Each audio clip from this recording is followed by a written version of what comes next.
Here to shed some light on this, Fred Fleitz, the chief analyst from LIGNET. He's Skyping in today from Washington. Fred, we thank you for your time. And let's begin with the unraveling of Iraq.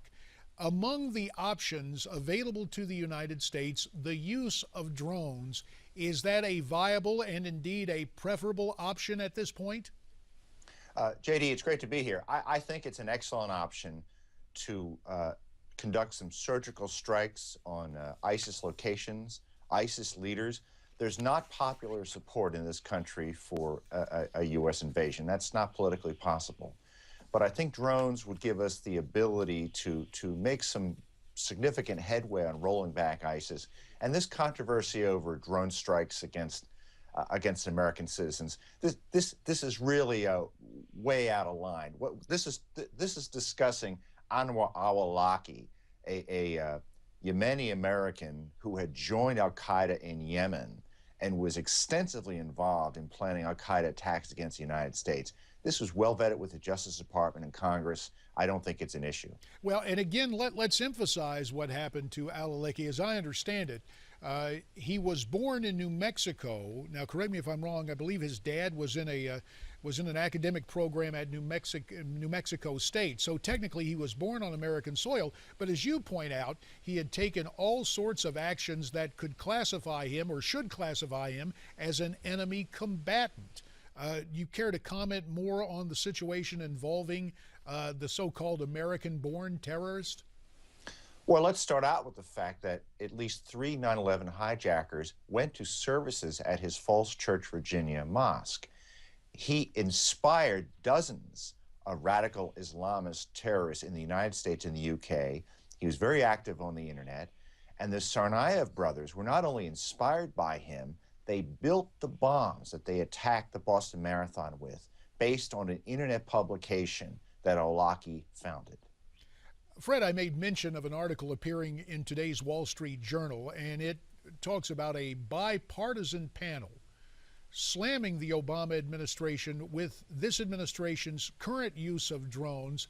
Many legal experts say they're putting us on a slippery slope with the way in which this policy is being implemented. What is your take on this, quote, bipartisan criticism, end quote? Well, where I agree with the criticism of the Obama drone program is that there seems to be a strategy to kill and not capture. And as a former intelligence officer, that troubles me because there's crucial intelligence we could be obtaining from some of these characters. But because of the Obama administration's refusal to place terrorist suspects at Guantanamo, the fact that they don't have anywhere else to place them, I think their emphasis has been taking them out with drones, and I think that's been a mistake. Fred Fleitz, in addition to being chief analyst for LIGNET.com, and of course in that role you also pen columns for our parent website Newsmax.com. You have gone in depth on the use of drones. You've also outlined for us, if memory serves, 4 steps that Congress should be taking concerning what is going on in Iraq. If you could boil those 4 points down for us right now, sir, we'd appreciate it. Well, I'm first of all saying let's stop arguing about whether we should have went to war in 2003. We have a new challenge right now, an al-Qaeda-linked group that wants to start an enormous Islamist caliphate. I think we have to recognize that that's why the U.S. has interests here. We just can't simply say let's walk away or let them kill each other. Republicans have to back President Obama on a bipartisan strategy on Iraq. We can continue to argue about his foreign policy, but on this issue, we really need to unite. However, there's one caveat on that. We have to stop the president from making a devil's deal with Iran to deal with Iraq. I think Iran has a lot to do with the instability in Iraq. They've been backing the Maliki regime. They've sent in Revolutionary Guard troops. They've trained Shia militias. We need to do something, but that action can't be an alliance with Iran. And this whole notion of an alliance with Iran, a few days ago, Patrick Buchanan was on this program, and he made reference to the historical reality that in World War II, to battle the forces of fascism, the Axis powers, the arsenal of democracy, the United States and the UK, allied with the Soviet Union, Joe Stalin and the communists, and Pat Buchanan was drawing that parallel to the here and now, saying he had no problems with an alliance of convenience with Iran, essentially. You are saying that is something that should be avoided at all costs. Congresswoman Ileana Ros-Lehtinen also believes this. So does Duncan Hunter, who is on the House Armed Services Committee. And the reason I say this is because Iran has its own territorial ambitions. It's pursuing nuclear weapons. And as I said, it is largely responsible for the instability. It has pushed a sectarian approach in Iraq that has led to the support for the ISIS terrorist group. It's simply the wrong way to go. Buchanan is simply dead wrong. Well, we take a look at what seems to be afoot geopolitically, and that is the erasure of commonly recognized borders between Syria and Iraq, and concern, Fred Fleitz, that a 21st century caliphate, a modern caliphate, is being established by ISIS. And of course, reports yesterday that it is the ambition of ISIS to use this new de facto caliphate as a place to train for attacks against the United States.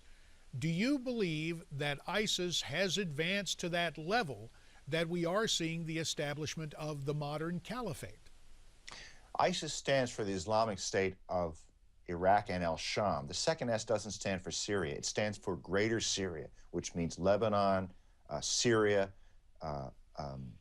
parts of Israel and Jordan. It's very dangerous. They've taken border crossings with Jordan and with Syria. This week I met with someone who works with a consulting firm that represents the state of Iraq. He tells me that ISIS also thinks that the island of Cyprus is part of their proposed caliphate. I haven't confirmed that yet, but it simply shows that this is a group that's well on its way to forming an Al-Qaeda-stan caliphate that I think would be very dangerous. The seizure of the border post, I think, is the first step to moving forward. There's also press this morning that this group wants to move their fight into Lebanon, and we already know they want to kill the king of Jordan. So this is not simply an Iraq-Syria conflict. This is a large regional conflict that, as you said, these groups plan to erase borders drawn up by colonial powers and completely redraw the map of the Middle East. Fred Fleitz, during my visit to Iraq as a member of Congress, the long-term United States strategy involved the city of Balad, which seemed to be located centrally in Iraq. Saddam Hussein, curiously enough, used it as the training grounds for the Iraqi Olympic program and also for their national soccer team. But the asset in Balad was this huge runway where we sent so much of our materiel and was so vital to the American war effort a decade ago. Now we are hearing talk that ISIS is making a move on Balad, that indeed this administration has been passive because we do have intelligence available to us, the eyes in the sky, etc., showing this to be an immediate definable goal in Iraq. Is this just yet another brick in the wall while we concentrate on Baghdad? Is Balad, in terms of military strategy, a much more important place for the execution of military plans by ISIS? Well, to be honest, JD, I don't know the background on Balad, but I know that ISIS is focusing on a number of strategic targets across the country. There's one city which is close to a strategic dam, and there's concerns they may go up to that dam and blow it up to try to devastate the electrical grid of the country. But I think just focusing on Baghdad, as you suggest, is a mistake. ISIS isn't going to try to take Baghdad. Baghdad is a Shiite city. They'd be slaughtered if they try to take this city. But they're going to try to take everything else until something's done to roll them back. Fred Fleitz, about a minute remains. Your take on the recruitment of Americans or those who have lived in America to return there to the ISIS forming caliphate to come back and attack Americans. How genuine is that threat in your mind? It's a real concern both for American and British radical Islamists. ISIS is attracting foreign fighters. It's one reason why they're so dangerous. Well, Fred Fleitz, we appreciate your time today as chief analyst for LIGNET. And remember, for in-depth analysis and forecasting on what is happening in the Middle East and our use of armed drones, go to lignet.com. We, of course, would also invite you to offer your comments on this story and other major stories of the day. Why don't you tweet us your remarks at Newsmax TV, hashtag America's Forum. There's also email. Our address, connect@newsmaxtv.com. And let's not forget Facebook, facebook.com/Newsmax. America's Forum continues.